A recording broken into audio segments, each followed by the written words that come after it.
Lulu and Nathan are now officially dating, a fact that fills them with a mix of relief and cautious excitement. Yet Lulu remains plagued by a powerful sense of urgency about telling Maxie the whole truth as soon as possible. The weight of loyalty to Maxie sits heavily on her shoulders, as she cannot shake the fear that, if Maxie discovers the truth from someone else first, she might lose her best friend forever. On Wednesday, Lulu and Nathan plan to go on a date, and they will continue the delicate conversation that has shadowed their relationship from the beginning. Ironically, as if the universe enjoys irony, James will witness his father kissing Lulu. This moment will catch the boy completely off guard. James has always carried a hopeful dream that his parents might be reunited in some form. While Nathan reassures James with a steady, sympathetic calm, Lulu's resolve intensifies. She will be determined to act swiftly, and she heads straight to Maxie, carrying the gravity of what she has to tell her best friend.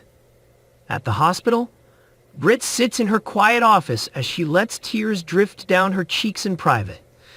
She fears the direction her life could take under Sidwell and Cullum's control.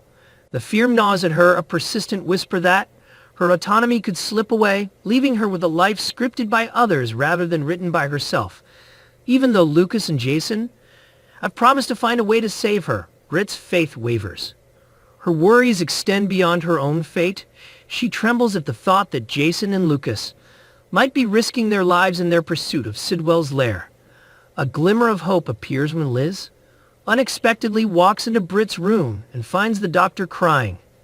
Liz's presence is a gentle, steadying force. She doesn't pretend to have all the answers, but she lends a listening ear and a steady hand, helping Britt to take a breath and steady her thoughts. Meanwhile, Ava remains stubbornly drawn to Sidwell, despite Lucas' repeated warnings about Sidwell's true nature.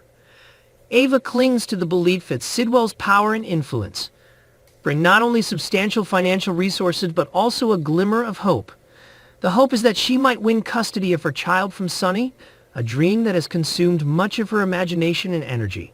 In any case, anyone involved with Sidwell meets a bitter end, and Ava is no exception.